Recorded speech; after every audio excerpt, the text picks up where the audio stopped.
Hello, everyone.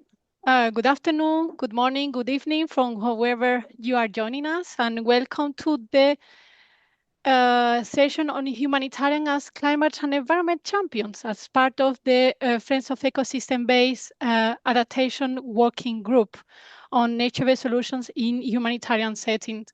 And I'm very pleased to be here today with a great line of speakers, great professional and better people. And today we are here also in a difficult time, let's say. No, it's not the most brilliant times. And I would like, before proceeding into giving the floor to my colleagues to introduce the agenda and to provide some just few words on what you can expect today of this session.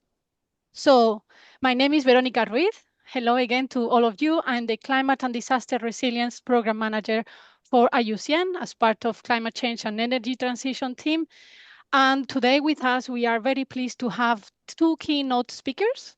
Elisa Morguera, who is the United Nations Special Rapporteur on the promotion and protection of human rights in the context of climate change.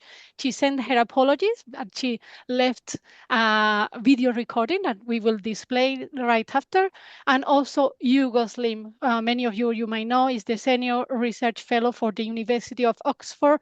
And then we have a delightful panel of speakers with Bruno Hoshum as the moderator for this session. Then we have colleagues from the World Vision, Amor Tang-Cinco, Kevin Douglas for IFRC, William Anderson, thanks so much for being with us, from the Director of Sphere, and my dear colleague from the West Asia, IUCN West Asia Office, Faisa.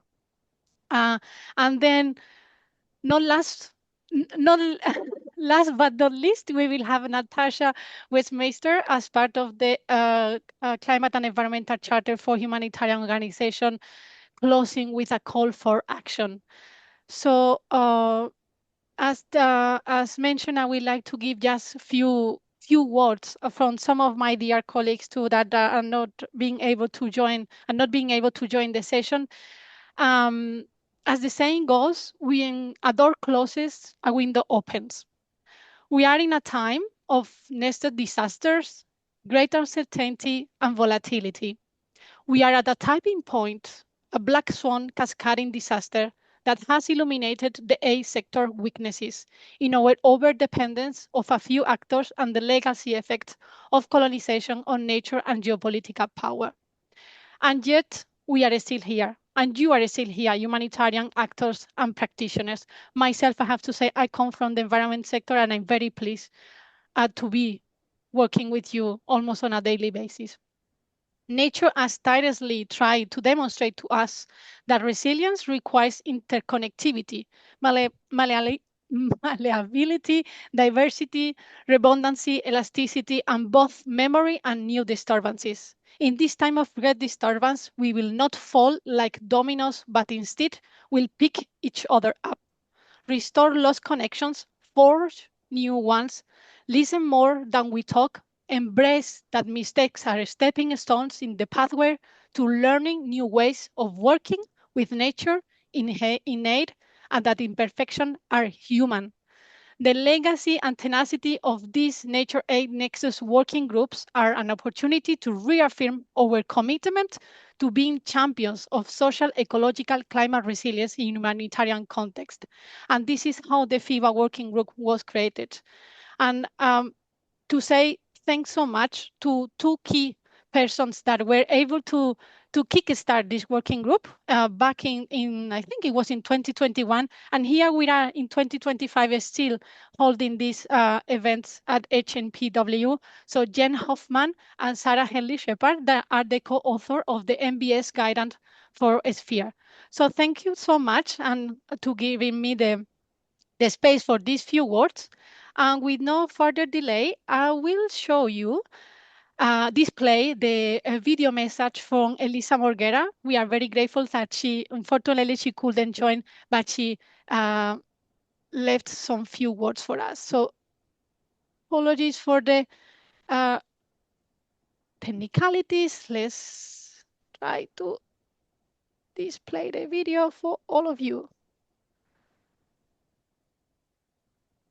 So Hugo, after this technical issue, I was sure this will happen. I will give the floor to you to please delight us with some words from your side. Please, the floor is yours. Veronica, thank you very much. And thank you all for inviting me today. It's really an honor and I think important to keynote this meeting. I think the people attending this meeting are the perfect mix for the humanitarian organization of the 21st century. The fact that we have humanitarians, environmentalists, and nature experts in the room makes me think that you are the dream team for humanitarian work in the 21st century, because we need an ecological humanitarianism and a nature positive humanitarianism for the earth emergency we all face, which is the climate emergency, the nature emergency, the environmental emergency, and the human emergency that arises from those things. And not only are you the right team, but you're the right team for the right times as well. Because with shrinking money, with more difficult politics, I think it's really important that we merge our efforts, humanitarian, ecological, environmental, merge our efforts and make the most of less money being around.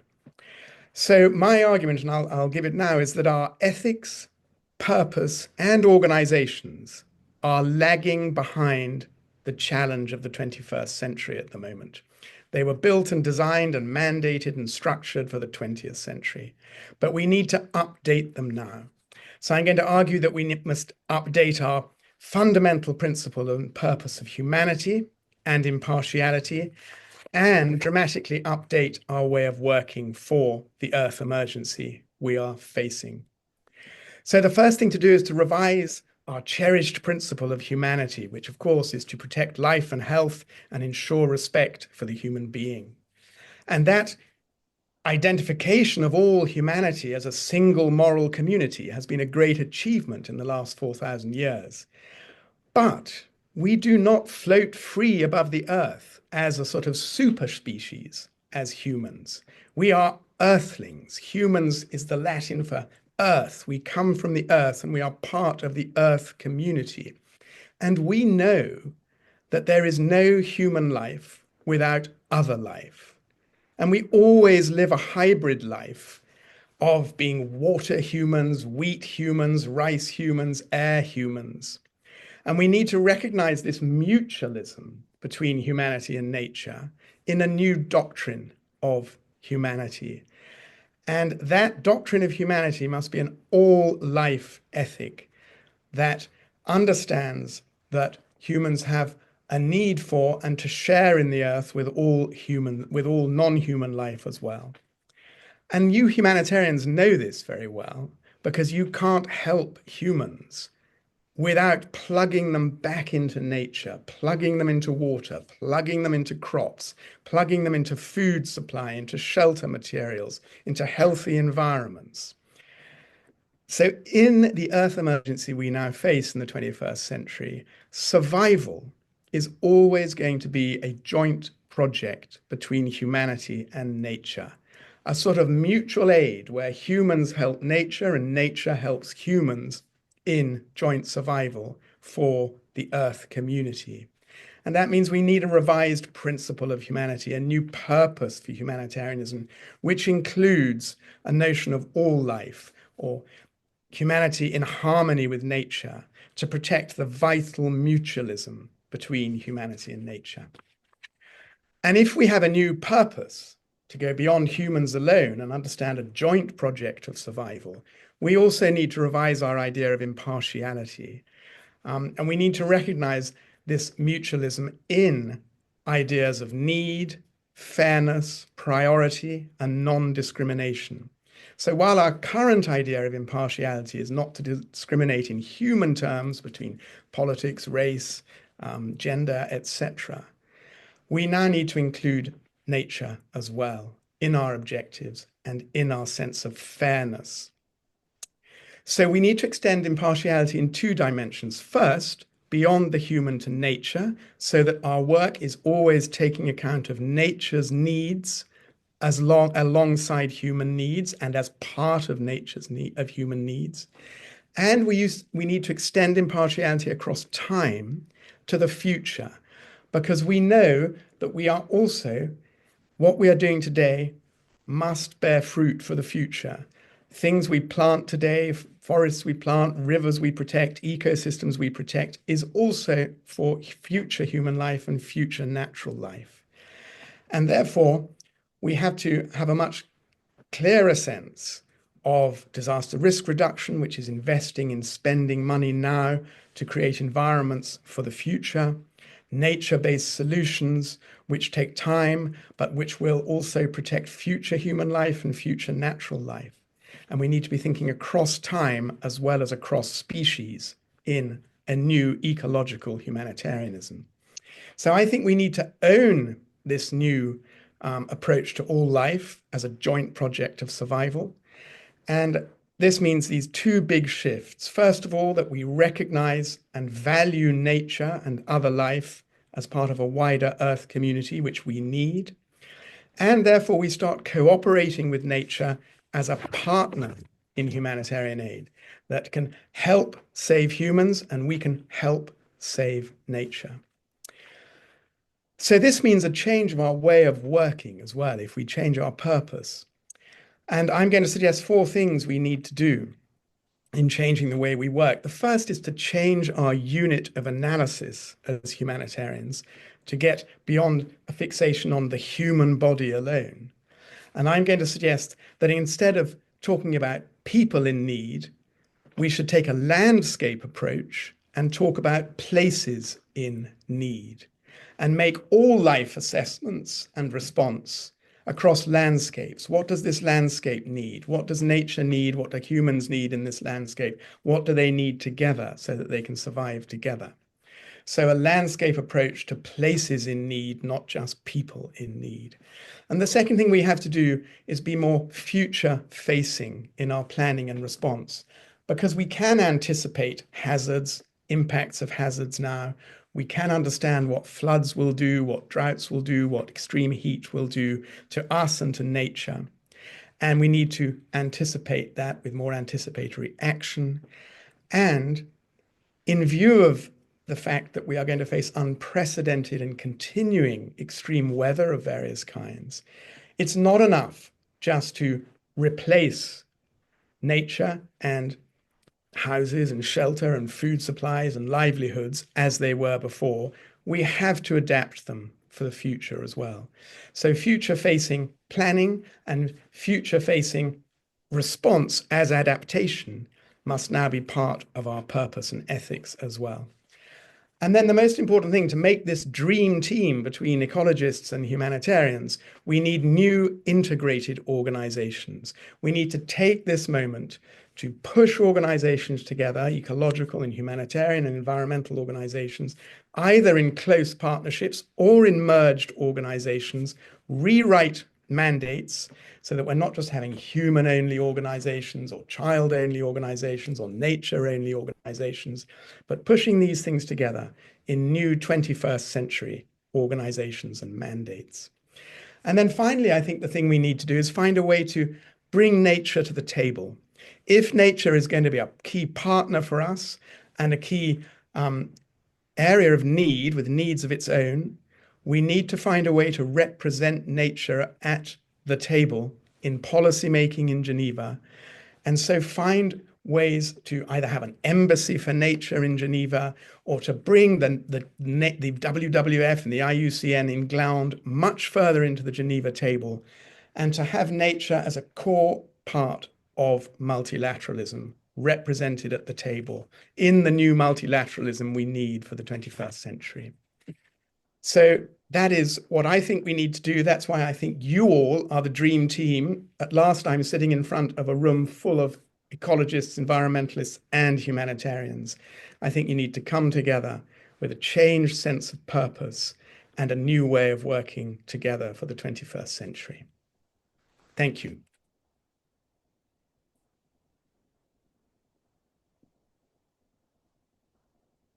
Thank you so much, Hugo, for this very inspiring words. I couldn't say better what you have said. I really resonate to me, like when you say we are part of a unique system. We only have one system, and we are all part of it. People, nature, climate, and so on.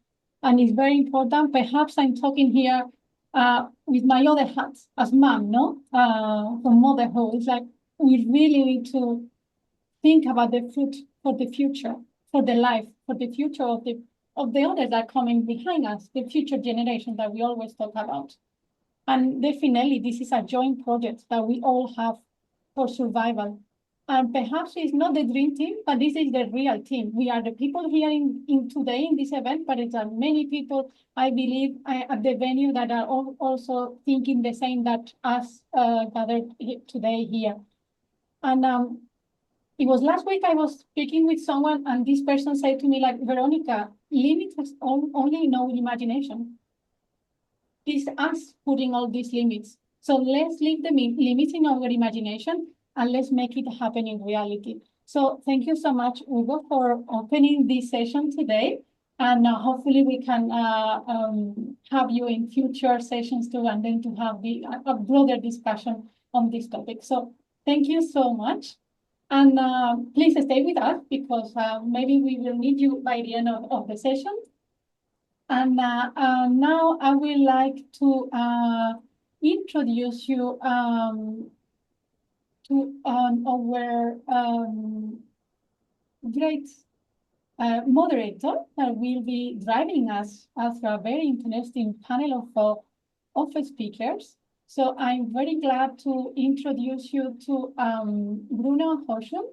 He is the Executive Director of the Climate Action Accelerator. And he will be, for the next hour, he will be the one in a panel discussion with these wonderful speakers that you can find here on the screen. So the floor is yours, Bruno, for the next hour. So thank you very much, Veronica, and I'm also very privileged to be with you for this important conversation, as Hugo said before. Just a few words about myself. So I'm the director of the Climate Action Accelerator. I'm also a former humanitarian, as a former director of Médecins Sans Frontières. And indeed, it's great to have people from both the environmentalist background and both field and policy humanitarians at the table. Maybe can we have the slides, Veronica?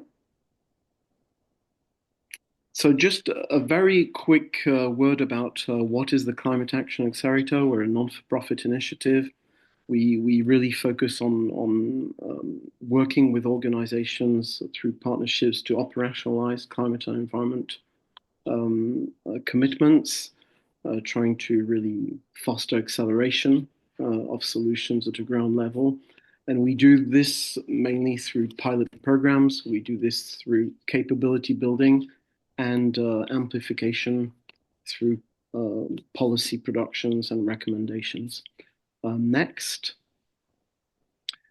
We have about 35 partners on board currently, both large international humanitarian actors or health actors, but also a number of national organizations, notably in the Sahel region of Africa.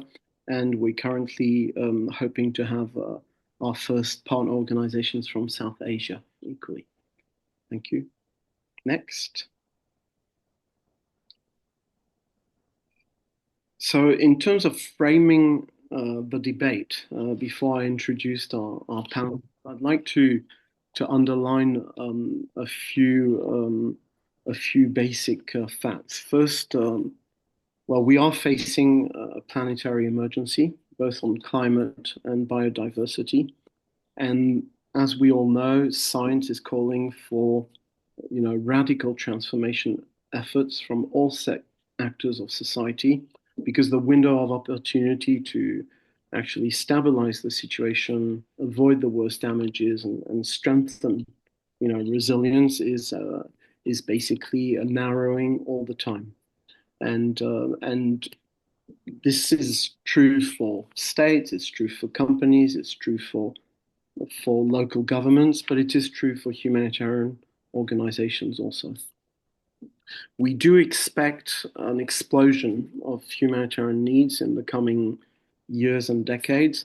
And this is both, it's linked to a mix of geopolitical instability with very worrying trends and more conflict potentially, as we see every day, but also, insufficient adaptation, shrinking of funding, and humanitarians are de facto confronted to their limits. They've been for a long time. They will be even more in the future. And for humanitarian actors, there's a key question, which is how can they actually deliver their social goals, their mission, meet growing needs while learning how to operate within planetary boundaries and while respecting also nature. And as Hugo was saying, partnering with nature where it makes sense locally. And it brings the question of what does it mean to be fit for purpose in the future, and how far climate and nature transformation could actually benefit or strengthen humanitarian goals rather than hinder the ability to deliver. And I think there is a very strong case here to be made that actually working on climate and nature transformation will actually help organizations to deliver their social goals in the future and create the margins of maneuver through better programs, many operational benefits, localization to create greater capacity, efficiency gains, less exposure to energy, raw material price variations, organizational resilience. There is a strong case to be made that this is not only about moral duty, but it's also about being in a better position in the future to do more for populations and communities. And finally, to also underline what Hugo said in his keynote speech, there's a critical importance today of renewing the thinking on principles. The humanitarian principles have emerged from war situations mainly, and have been basically fit to help assistance within these war situations. But there is a need to reconsider how indeed purpose, ethics, operationalization can actually integrate this threat to both humanity and nature because of this emergency situation.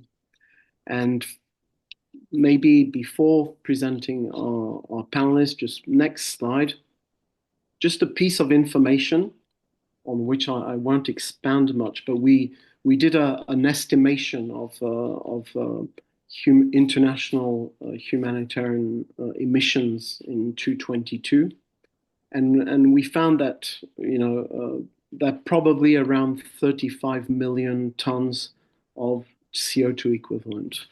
So it's both relatively small and actually very relatively large, and it represents more or less.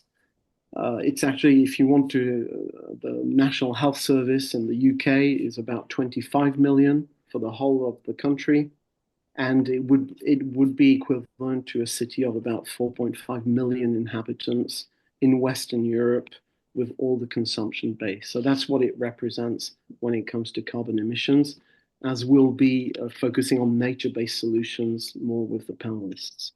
Next. We'll skip this one due to time.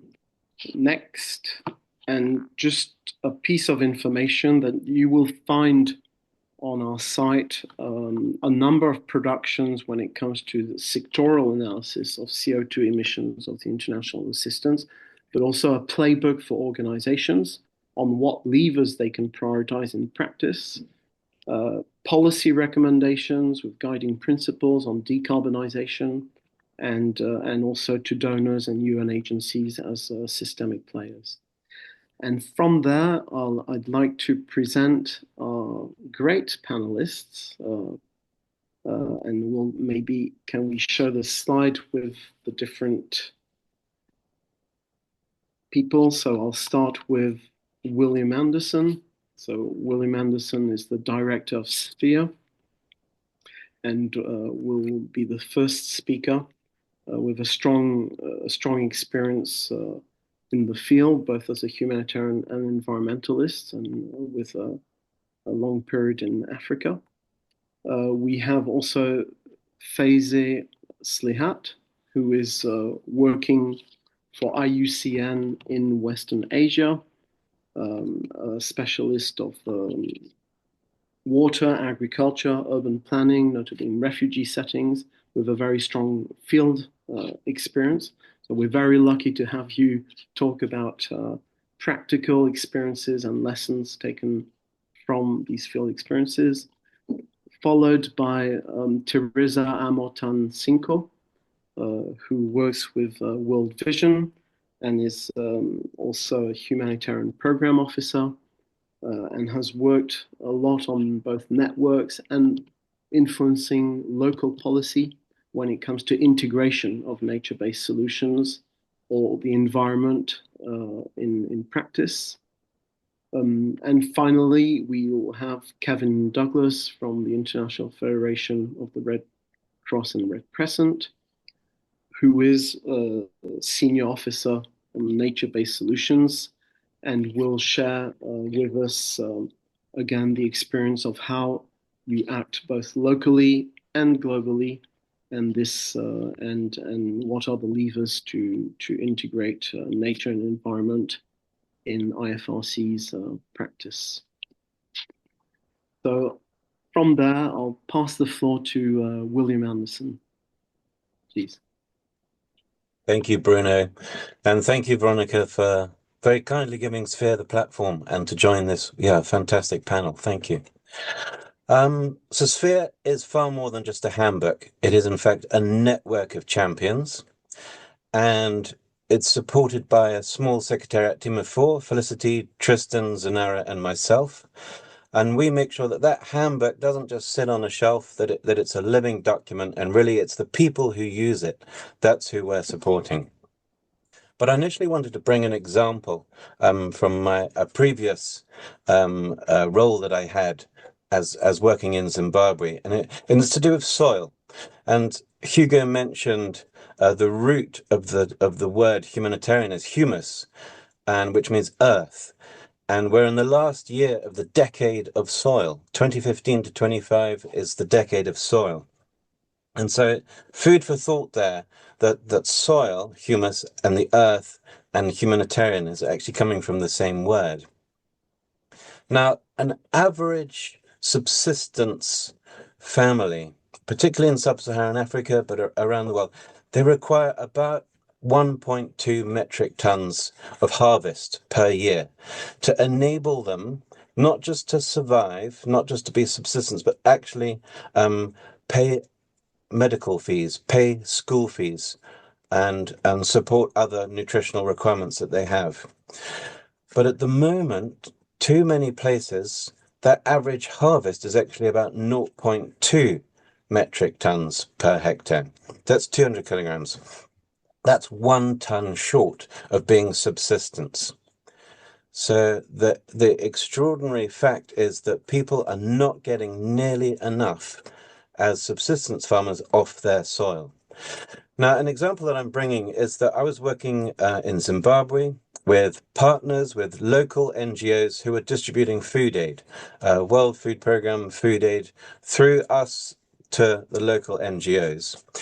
And what I did is I worked with those local NGOs to say that for those actors working with communities who could find willing households to receive not just food aid, but also training in conservation agriculture and seeds.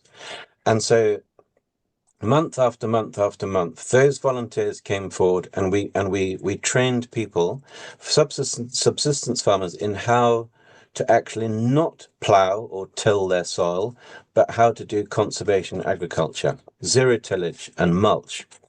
Now, if you plow soil, what you're actually doing is you're exposing that soil to the sun, which is then baking it hard.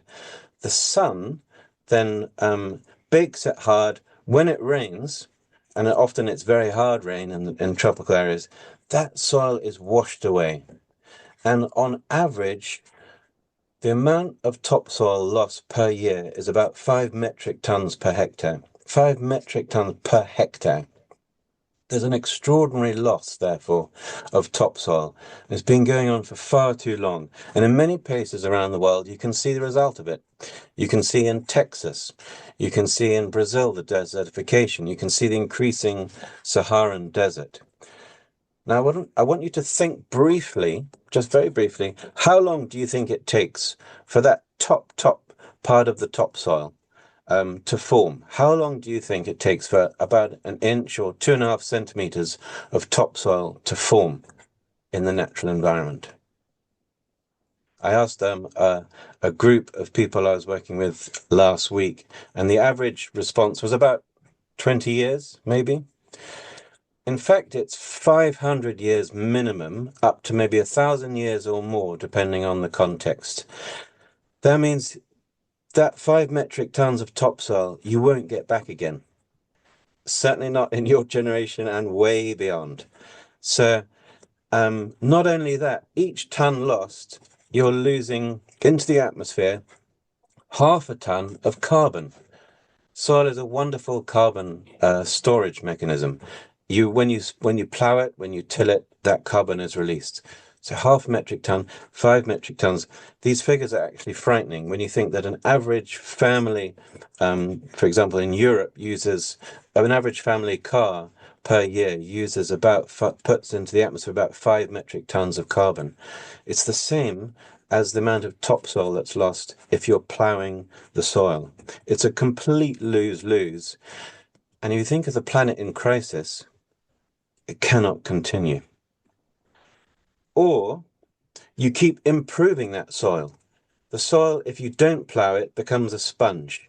And if you have a layer of mulch, it brings in the water, it stores that water, particularly in tropical areas, that then can be released slowly if the rains don't come.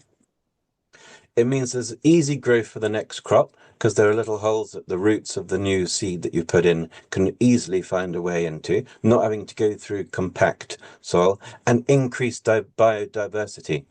And in a good way. It's not bad pests, it's good biodiversity increase.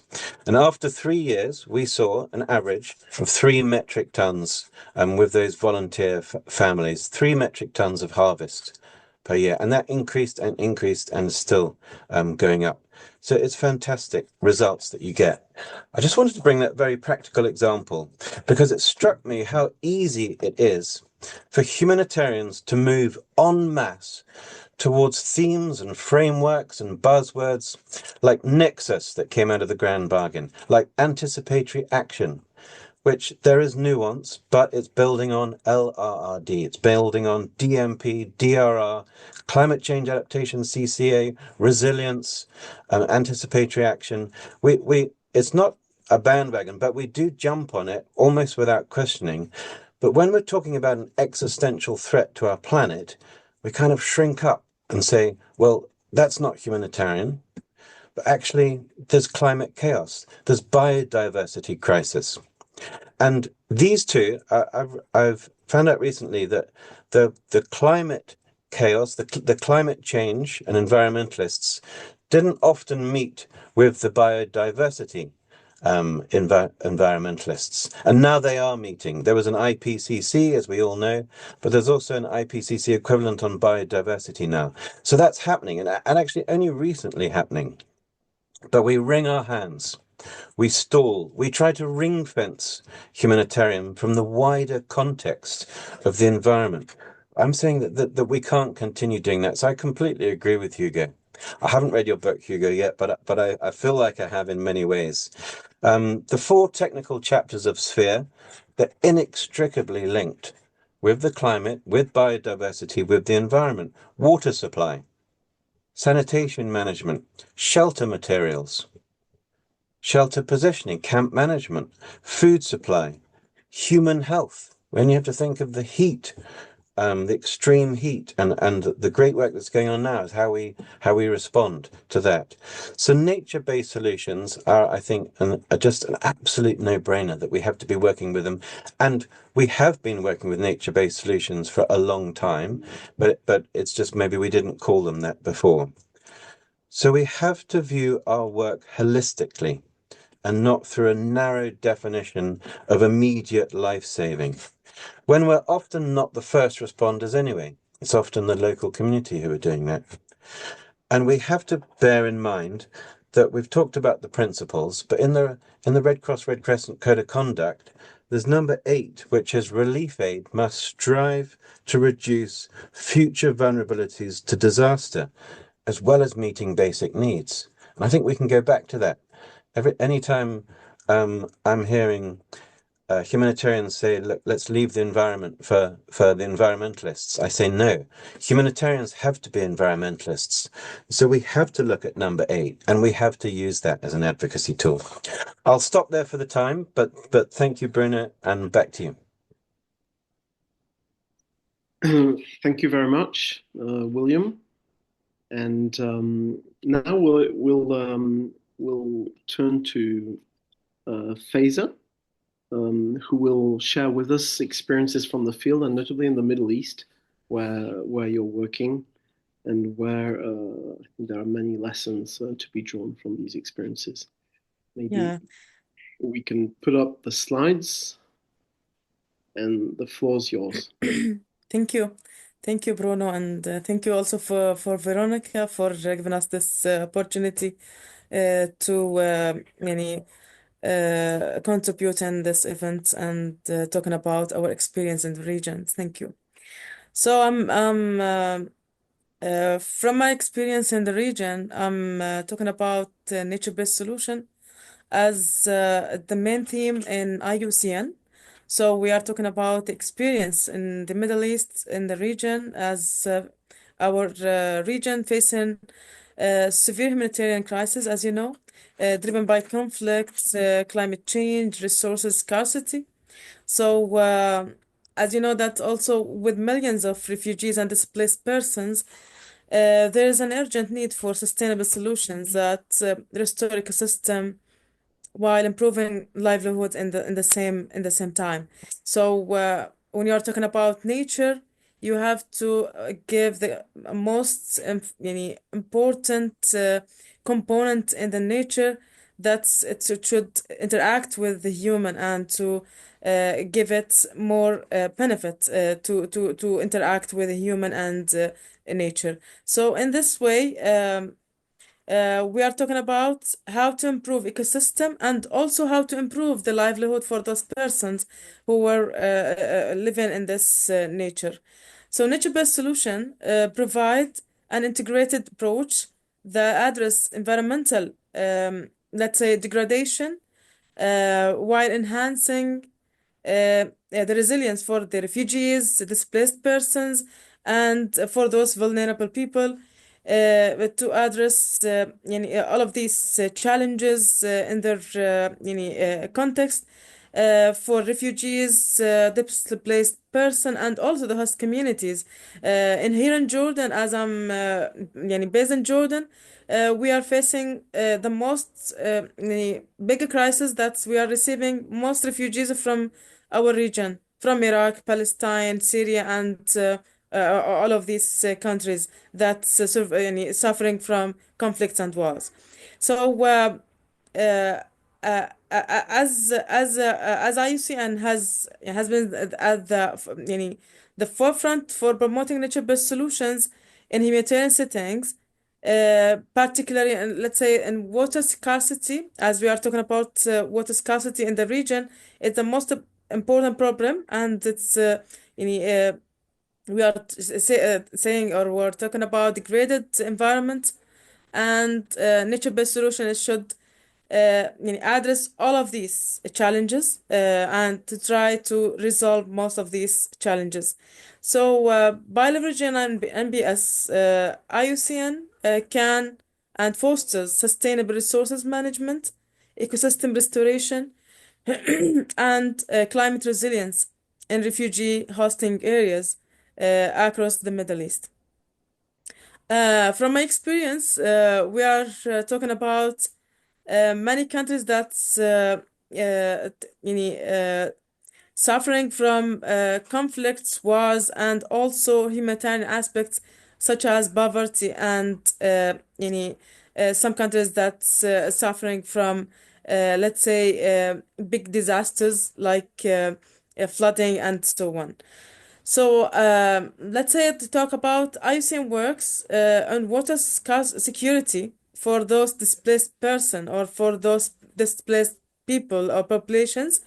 Here in Jordan, we applied in the camp for the refugees to secure the water and to secure the water resources for those people as they are facing extreme water scarcity due to the over extraction of groundwater and declining rainfall, and also conventional water supply methods such as trucking water or expensive, which is expensive and unsustainable most of the time. So in this way, we are dealing with this matter as in this way to apply rainwater harvesting and the groundwater recharging. As we are in this way, we are working on how to do the distillation for wadis and natural resource recharge system to improve the water retention and arid environment. In other aspect or another experience, we applied constructed wetlands for wastewater management in some areas, like let's say Iraq, in Basra or Iraq governorate, as they have the most crisis that's related to wastewater management. So in this way, we applied the constructed wetland to reuse treated wastewater for irrigation and reforestation. In other way also, we applied rehabilitation and restoration for natural resources of springs and riverbanks from degradation to improve the water availability for community and farmers. Here in Jordan, we applied this intervention to rehabilitate. We are rehabilitating irrigation canals and natural springs, and to make it available for farmers and local community. And we applied nature-based solution for water management in this way. So also, we have another intervention like sustainable agriculture also. Sustainable agriculture and food security, it's in refugee in some pilot sites, it's needed to be يعني considered to let's say to secure most of water and for those people. Water and also to sustain the agriculture and their agriculture. For let's say other experience in the region for soil erosion, we applied some intervention for soil erosion intervention prevention interventions as we employ refugees and host community in these interventions. Those are most of what we are doing in the region, and reforestation, maybe it will be it's the big opportunity for us to apply nature-based solution. And this is from my side, as there is limitation on the time, but I can do some intervention if there is any time that'll enable me to talk about. Thank you. Thank you, Faiza. And we'll turn to Teresa Motancinco, who will, as a humanitarian programs officer from World Vision, talk to us about how you can use networks and partnerships and community dynamics to actually influence local policy in terms of integration of nature-based solutions.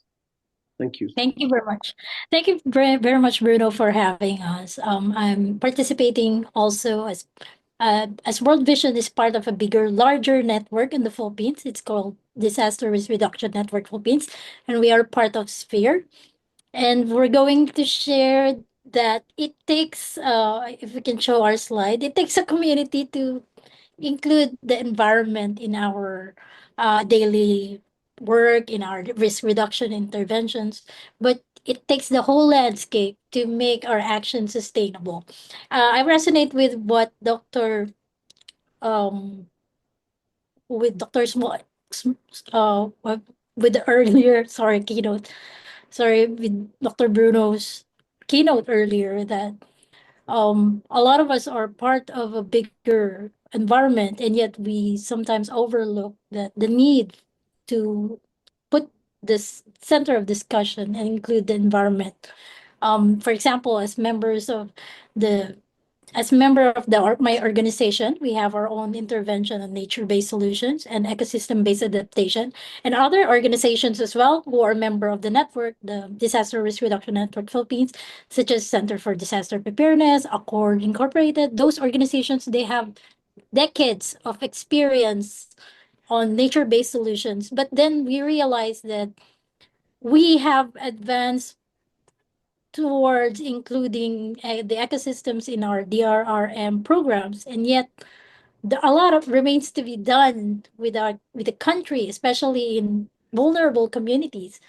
And of course, the network, the DRNet Fields, was established because there's a greater need to ensure that our DRRM policies are inclusive, not just with its social inclusion, but also in our environment. Um, in the decade of working with policymakers and legislation, we discovered as well that policies and legislations are not enough. There could be laws and ordinances reflecting the Sendai framework or the ones before that, the Yugo framework. And yet, how do we make sure that the implementation is on achieving the targets? And then we will ask ourselves why the laws are not implemented. More often, the laws are not very known to the communities who are the main implementers of these. For example, we have in the Philippines, we have very beautiful environmental laws. We have the solid waste management, and yet not every household in the Philippines, we can say that they know how to segregate wastes. So if we go back to the previous slides, I will share about the story on that later. On the previous slide, we share that we need effective communication strategies and accessible trainings because the laws can be converted into understandable and age appropriate and audience appropriate IEC materials and training content. So that's what we do with Sphere as well. We integrate humanitarian learnings with our developmental targets. For example, for the incorporating and ecosystem-based adaptations in our humanitarian action. We never deployed a survey on affected families without including a question there if they are willing to be part of a training. For example, with us, with World Vision, or with other partners, it is always the community can always have the say if they would like to be part of this training. And of course, in the training, we will also include about landscape risk assessment and those important tools that we have built over the years. But of course, surely we are not enough. The NGOs and all of us here are not enough to know about these things. As we say, we have to keep singing about the environment because if we notice, the social media is very effective in spreading influence, and it's better to ride on that as well. We have good learnings from our communities that we can make popular through the use of digital information, through reels, through videos, but we haven't done that yet. And of course, there are good examples as well of influencers who are just talking about the laws and policies and the SFDRR. If only we could spread those at right now, so to help the people be part of the conversation. I would like to share photos in the next slide. This is an example of laymanizing information. Oh no, the one before that in the photo. We conducted a training with in a community. It's called Salog Valley in Mindanao. It's with CDP, and that the photo, sorry, it's been moving. If you see, that's a photo of a huge flood, and it can be seen in the there. The photo on the bottom left is of a huge flood caused by Typhoon Rai, but this community is not directly along the path of the typhoon. Surely it is a valley, so the mountain drains towards the valley where people don't have any information that they will be flooded. So when you see on the left side, we built a paper mache um scale model of their community, why they get flooded that much, even there's no rain. So if you can see, the community themselves can see that, oh yeah, the flood can get here. We can get flooded even if we don't receive rain.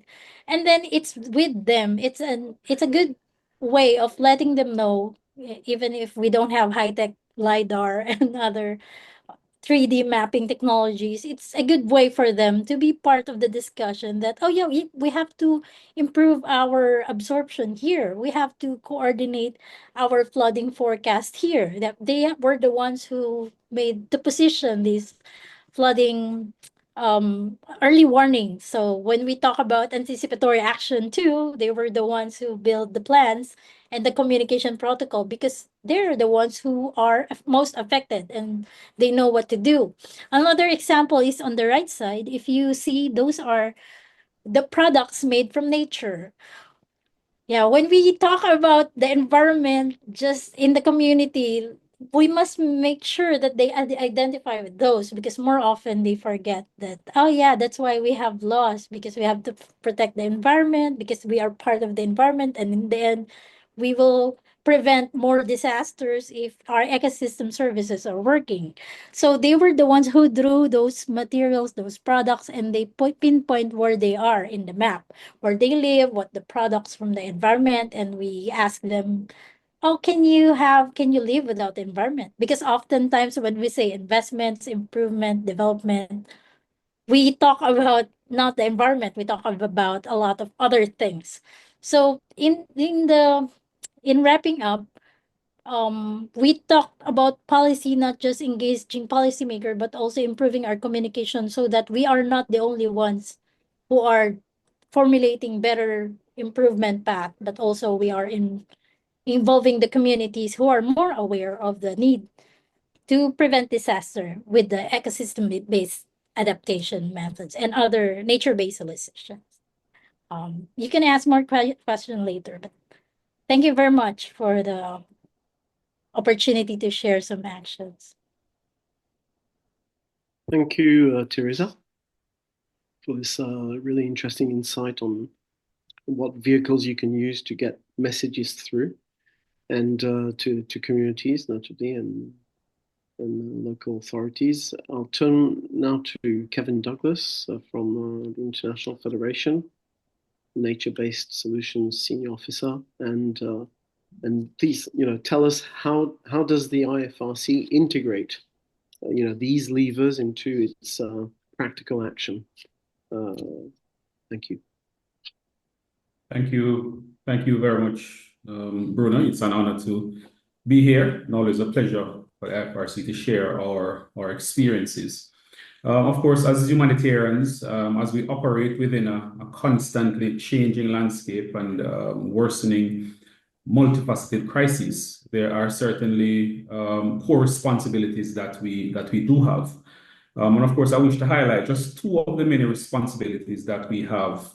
One of them is being somewhat internal, while the other is a little bit external. Now, internally, we have to ensure that climate considerations and the value of nature that, as you mentioned, are very much integrated into our frameworks, into our policies, and our operational principles. But above all, that these actions are actually being implemented on the ground. That's one of the first major responsibilities. The second, of course, is to ensure that local communities, that the human beings and their ecosystems, those who face the brunt of the impacts of the climate and environmental crisis, that these persons have an integral part to play, that they have a meaningful leadership role in their whole resilience building journey. And of course, that, as I said, that the value of nature is really integrated into all operations. And so these two of the key responsibilities that the IFRC, through our 191 national societies, have moved to do. And some of the main actions that we have taken, for example, to integrate nature-based solutions, integrate climate considerations into our operations are as follows. So, for example, we have signed up to the Climate and Environment Charter.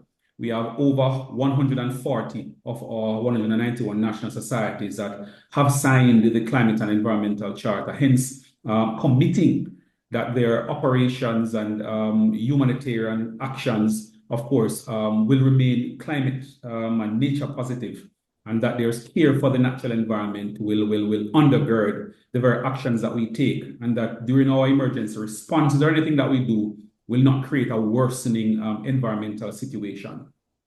Of course, if you look throughout our major strategies, for example, our strategy 2030, you will see climate considerations, nature-based solutions highlighted as some of the main means of addressing the climate and environmental crisis. So we have a number of targets, for example. So with regards to nature-based solutions, we have a target by the end of this year for at least 100 national societies to be harvesting the power of nature and to be working with nature in their whole risk reduction measures. And so far, we have over 70 of our national societies which are working with nature to reduce the risks faced by the local communities. Additionally, we have the Global Climate Resilience Platform, which is a multi-year initiative aimed at significantly improving and expanding community-based climate action. All right, and this ambition is to raise at least 1 billion Swiss francs to be channeled into locally led adaptation. And of course, nature-based solutions is one of those core functions of the Global Climate and Resilience Platform. And we continue to work to scale up climate smart disaster risk reduction adaptation. As I said, of course, nature-based solutions is one of those key components. And so these are just some of the main actions we have taken. And these, of course, does not remain at the secretariat level, but they are filtered down throughout our national societies, ensuring that the actions are translated on the ground and don't just remain on paper. Next slide. So, as I said, the first responsibility is internal. The second, it's a little bit external in that we have to ensure that the local communities, as I mentioned, remain at the center. While I don't have the time to share with you all of our nature-based solutions work, there is, of course, a working methodology or three main services that the IFRC seeks to implement to ensure this. And one, for example, is that we aim to accompany local communities, not to lead them. What does that mean? When we speaking about accompanying, it's not a passive role, but it involves actively going alongside the local community. And so when you speak about locally led and allowing the local communities to lead their own resilience building process, then that's the role that we seek to take, to accompany rather than to lead, so that the local communities will of course, with their environment in mind, be able to reduce their own risks going forward.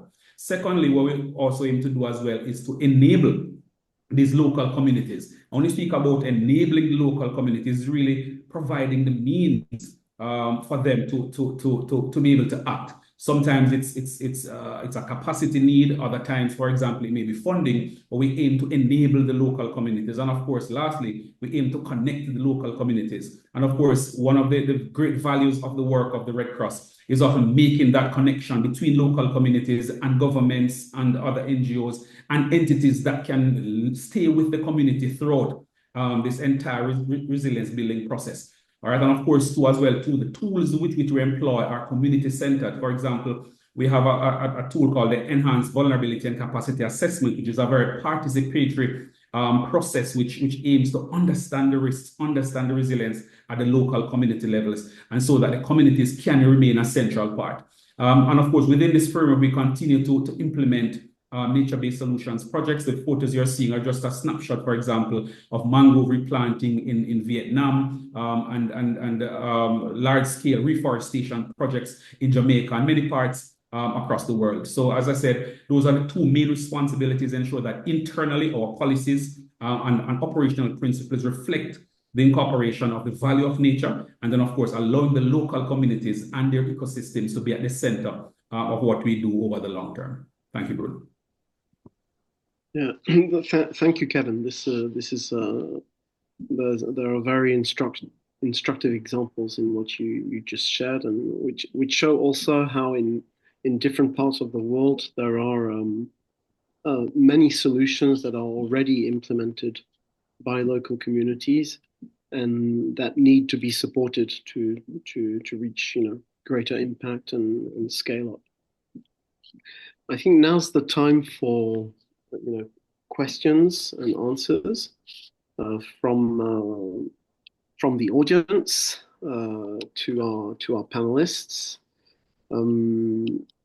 I cannot see the room in Geneva, but please, Veronica, tell me if there's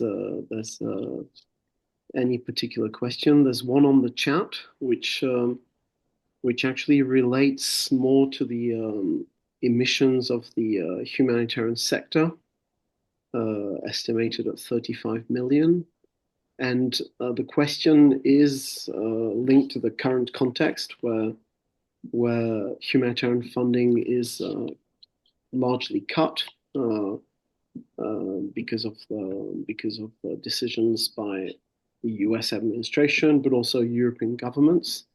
So how do you put in perspective reduction of emissions in a context where activities are also reducing, and how should we basically address this? Okay.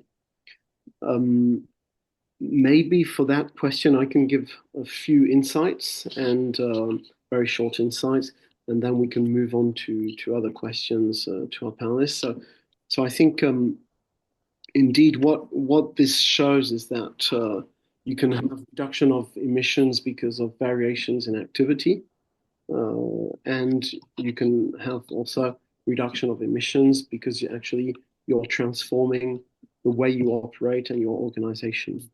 And of course, scientists tell us you have to have an eye on your level of emissions and try to reduce them. But obviously, when budgets are constraints, the priority should go to the real transformation, actually to deliver the benefits of the operational benefits and the impacts that are sought after through the different levers that I identified. And so I think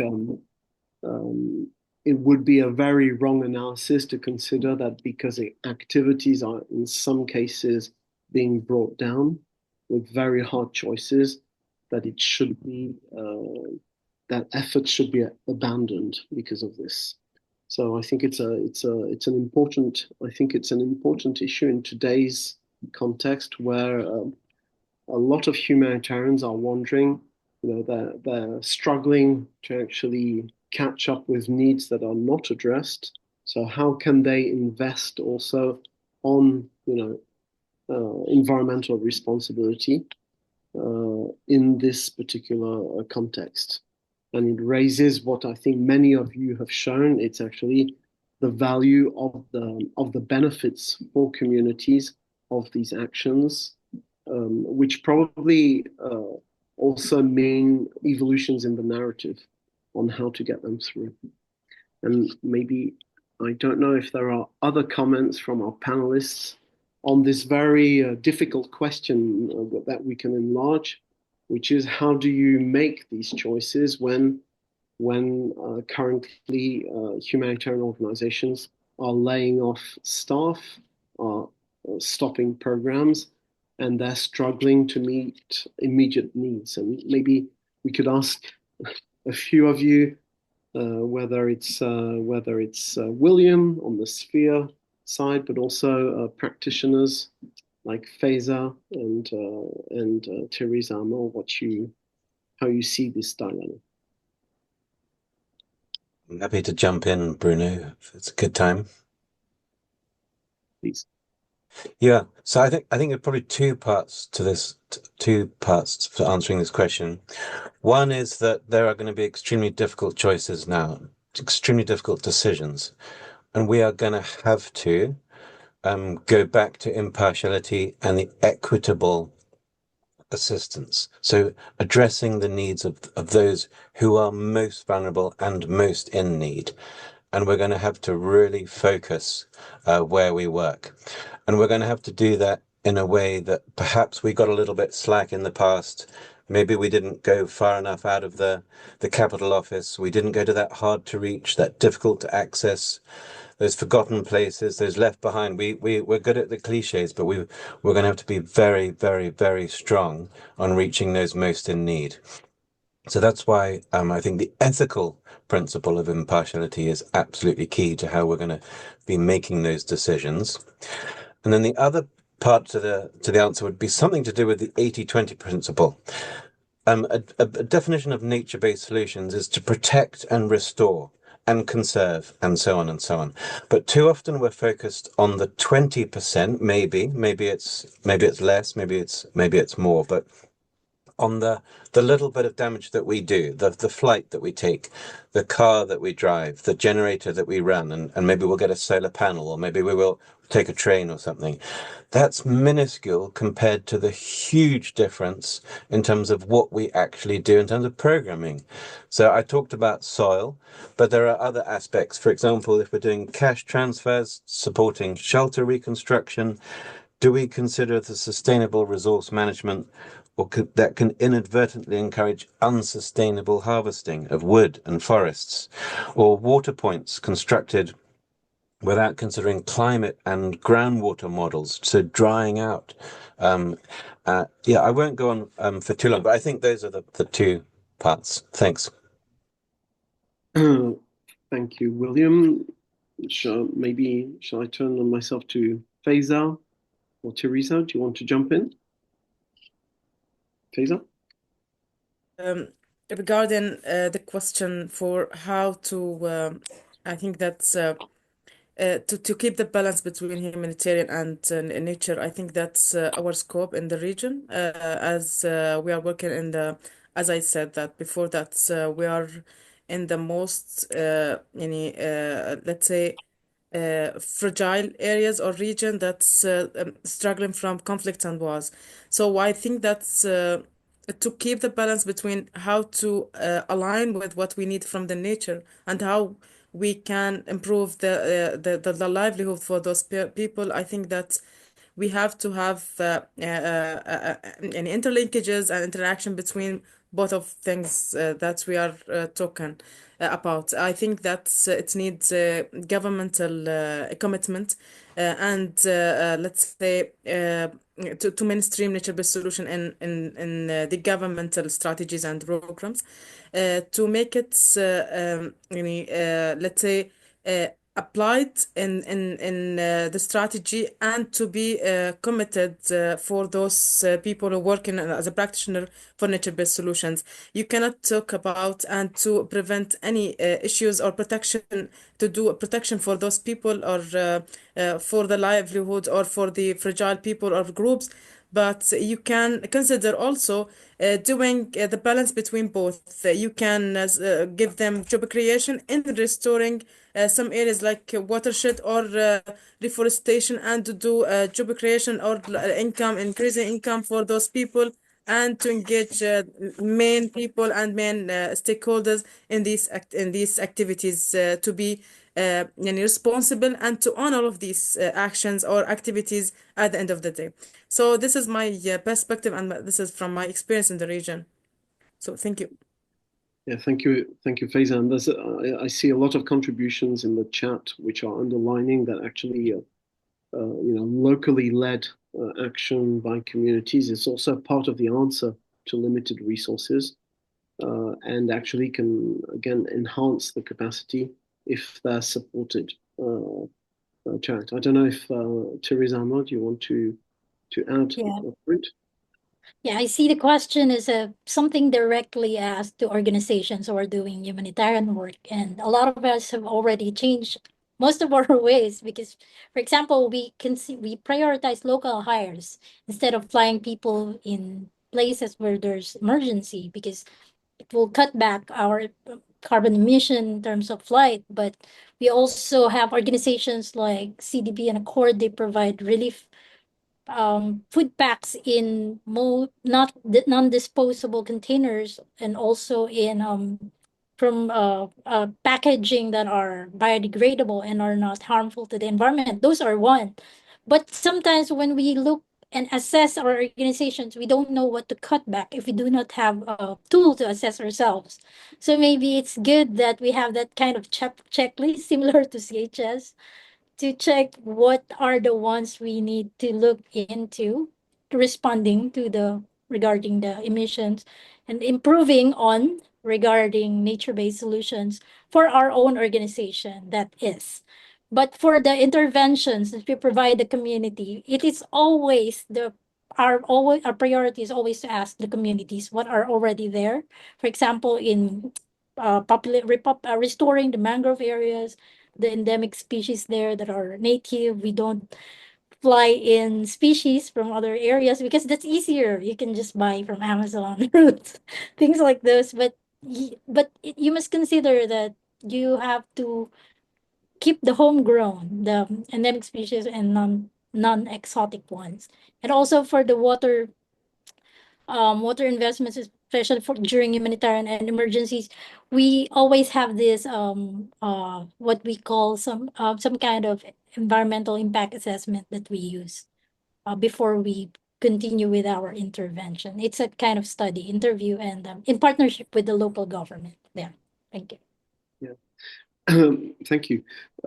Maybe a last question with maybe short answers from both maybe Kevin and William.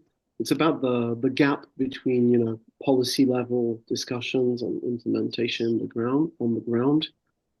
So what's essential in your view to try to bridge this gap, and how far can is our new standards part of the answer in this regard, and notably maybe for Sphere about the collaboration with UNEP contributions or goals, and what you said about programming, evolution of programming. Maybe Kevin?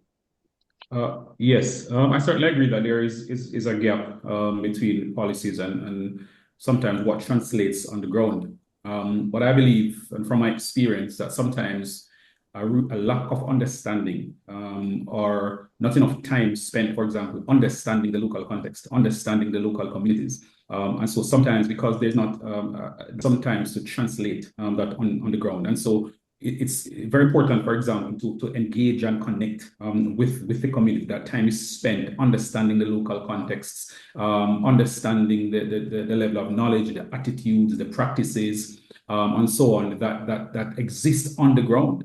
Because once we have a better understanding, once we are engaged and connected with the community, the level of trust will build, and so therefore we'll be better able to translate many of those things that we have on paper on the ground. So a simple, I see interesting questions from Ola. I share a quick experience with you. So for example, I was working in a particular community, and the participation of women, for example, was low. And what brought that? Sometimes things are, not as difficult as we may think. Is that the timing of the sessions, for example, coincided with when the women went to pick their kids up from school, coming back and preparing for dinner. And so simply changing the times of the sessions, putting them in between when the kids are dropped off at school and when they come back, putting the session in between that time significantly increased the level of participation and ideas we were able to glean. And so time spent understanding the community, understanding small dynamics like these can really make a significant difference. Thank you, Kevin. I'm aware of time passing by because I think we're actually at the end. I wonder, Kevin, if you can't take into account the 2 points I mentioned before, and maybe what will be your final message at the end of the session, if that's okay. And I'll give the floor back to Veronica. Thank you. Yes, certainly. So my final point, as I said earlier, one is to really Sorry, Kevin, I think for reasons of time, I have to give the floor back to I'm sorry. to Veronica. Sorry, I was meaning to William actually for my last point. Thank you. You have been a wonderful timekeeper, Bruno. I think we could have gone on and on, like not, for 3 hours, or even we could have a whole day just having this discussion. But unfortunately, for the time-wise, we only have 1 hour and a half. But thanks so much to all of you for being part of this great discussion, and thanks for Bruno for leading this discussion. But as Bruno said, like, please stay with us. We are not done yet. And I have to say now, like, thanks so much to our last guest speaker. She has been very patient, and she will have almost the last word to say today. And it's my great pleasure to now invite Natasha with Westheimer, I was very British, Westheimer, who is the co-coordinator of the Climate and Environment Charter Secretariat. She leads the Secretariat's work on advancing access to tools and resources for climate and environmental action in the humanitarian sector. And Natasha has over a decade of experience in water and climate governance in the Middle East, including supporting community-led climate adaptation and resilience efforts. So with no further delay, Natasha will hand it over to you. Wonderful. Thank you, Veronica. So we've just heard some really interesting examples, stories, and insights from today's speakers. Real frontline examples of how both climate ecosystems and human well-being are all interconnected, and also how the humanitarian sector is stepping up to deal with the growing complexity of these crises. It really drives home an important point that climate and environmental impacts aren't some distant future. They're happening now. They're unfolding fast. And if we want to keep pace, the humanitarian sector has to keep evolving, as some of the speakers have already said. And humanitarians, we know all about risk and crises. We've been facing this and responding to this for decades. But what is happening today is different.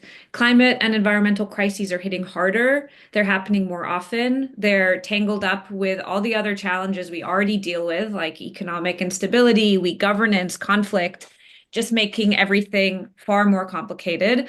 But this is where the Climate and Environment Charter comes in. You can go to the next slide, please.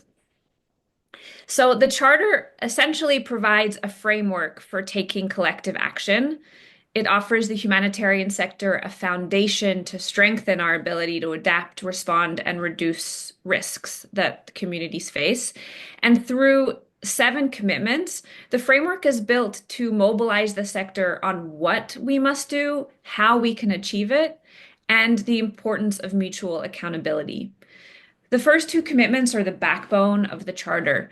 The first is about strengthening climate change adaptation, disaster risk reduction, and anticipatory action to reduce the risks faced by communities and to support them in adapting to the impacts of climate and environmental crises. While commitment 2 is about maximizing the environmental sustainability of our work. It's in line with the do no harm principle. It's about reducing emissions, responsibly managing natural resources, strive for environmentally sustainable operations.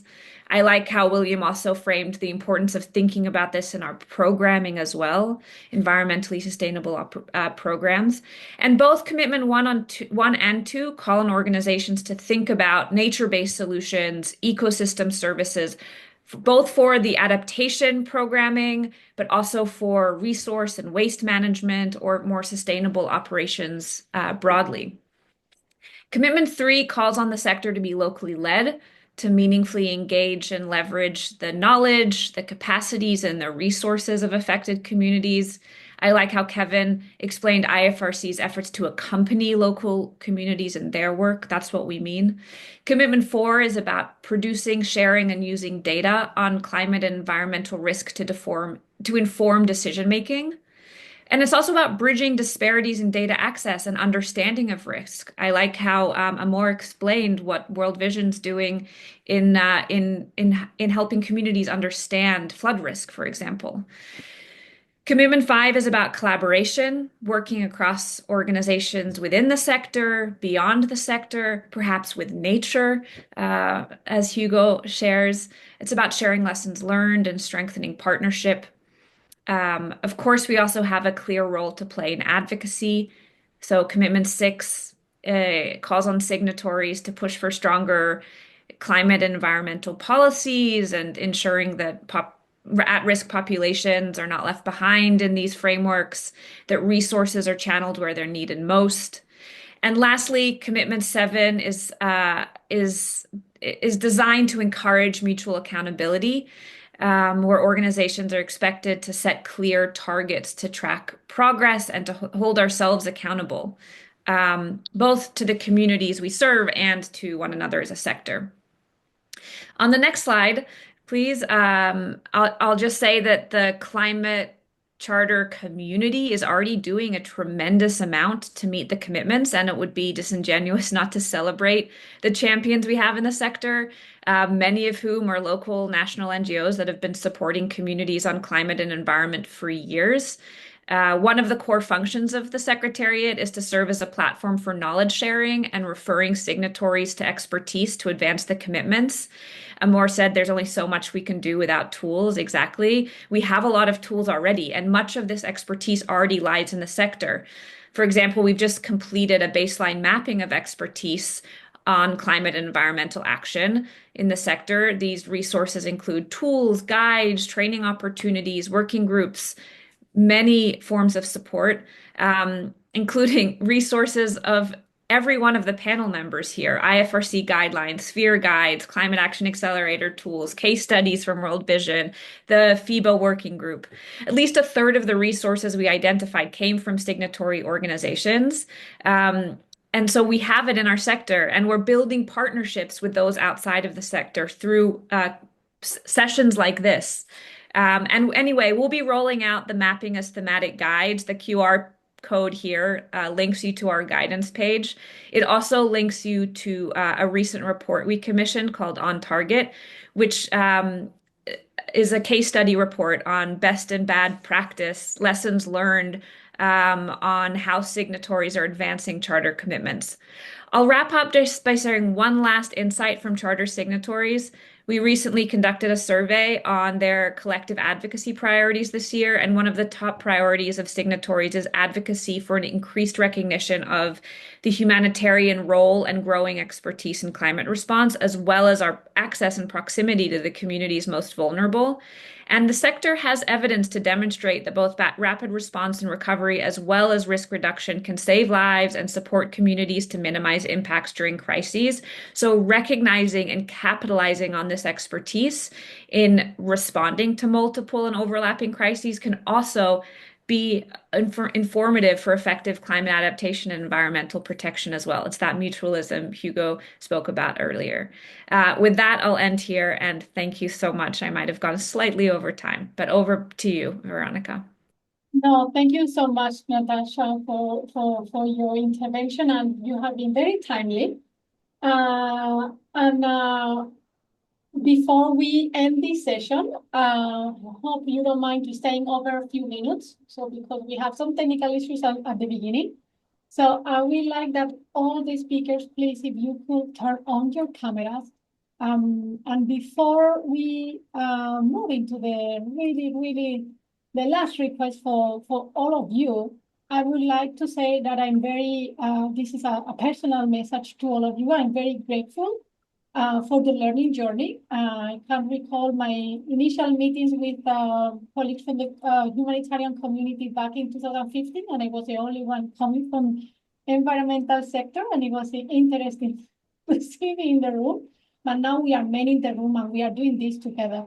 So I'm very grateful to all of you. I'm eager to move forward into the next steps together with all of you. And now I would like to back over to all of you. And please, if you can give your last message, an inspiring message that we can take away and keep it for the whole audience. So I will start with you, Hugo. You're still with us. You didn't leave. So please go ahead. Thank you, Veronica, and thank you all. It was lovely to listen to you all and learn from you. My last message is simply my first message, that survival today in the Earth emergency is a joint project between humanity and nature. And so humanitarians and environmentalists and ecologists must join forces in a new ecological humanitarianism that is fit for the 21st century. Thank you. Thank you so much for this inspiring words.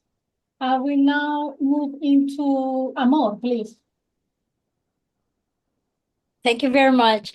Well, I could just say that beyond our own jobs, our own designations, the commitment must come from all of us, despite all of that, because we all live in the same planet. And the more of us coming forward for improved investment, including nature, the environment, the more we make our voices more effective in influencing our priorities, especially for poorer countries. It's good that the organizations already have models, tools, and frameworks that we can scale up, but we must share.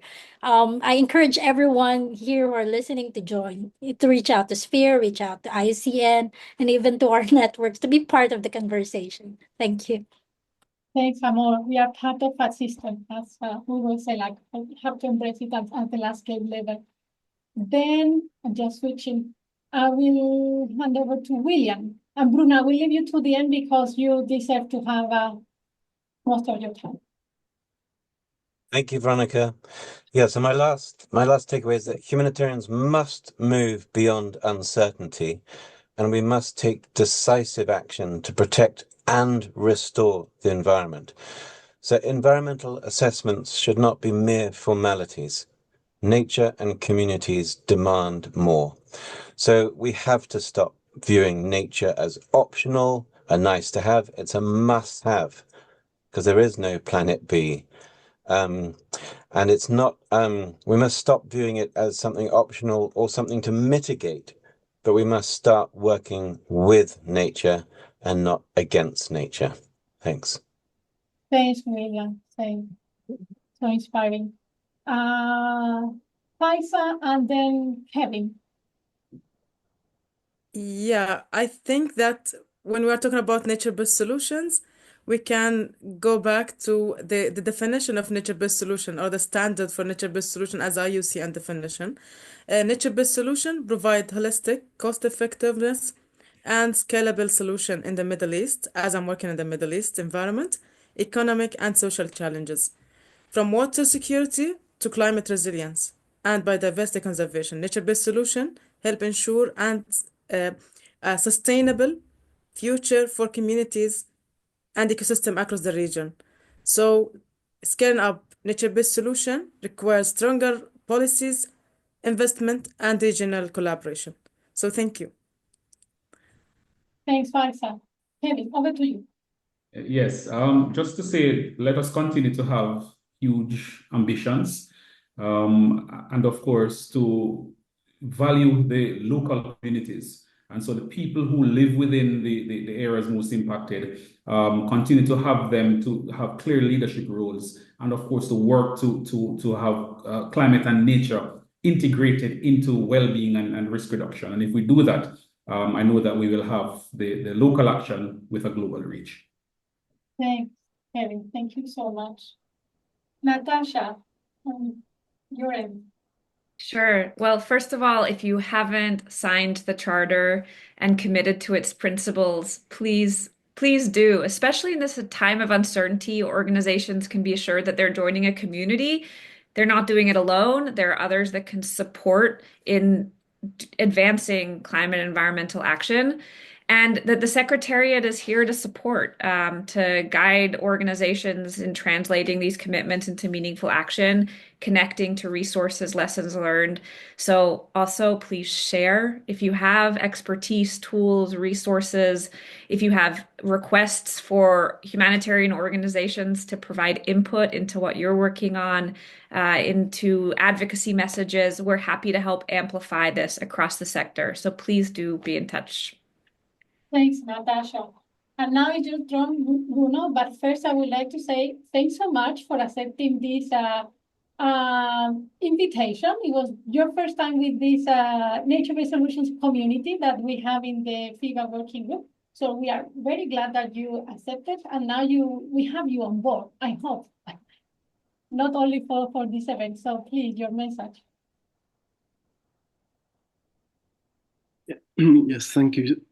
So on my side, I'll conclude with three points. The first one is the humanitarian community has taken important commitments over the last years, and it's important to hold. Strategic continuity is really incredibly important in the face of the type of crisis we're facing, despite the difficult environment.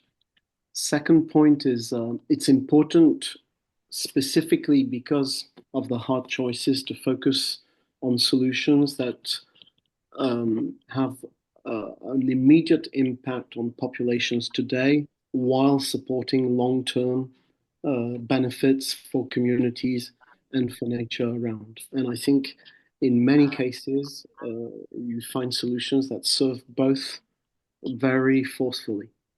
And the third is a message of hope. It's I like to mention the case of the experience of Bangladesh on cyclones, because they've done the incredible job since the 1970s of actually dividing by 100 the number of victims from cyclones, while actually you have 3 times more of these extreme events per season than you used to have.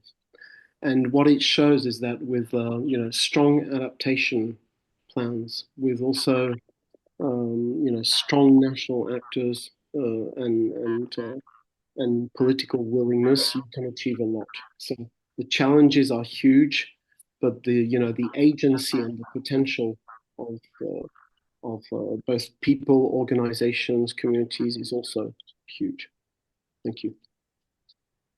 Thank you to you, Bruno. I think it's something, a clear message that came all over the webinar has been, this event has been like, we need action. That's definitely, whether it is anticipatory action, recovery action, restorative action, but we need to take action and joining forces across different sectors, across different actors, so we can take these informed decisions to make the greatest impact on the ground, not only for nature, but for the people. Like, we cannot forget when we are bringing the environment into the discourse, but the people component is the important one.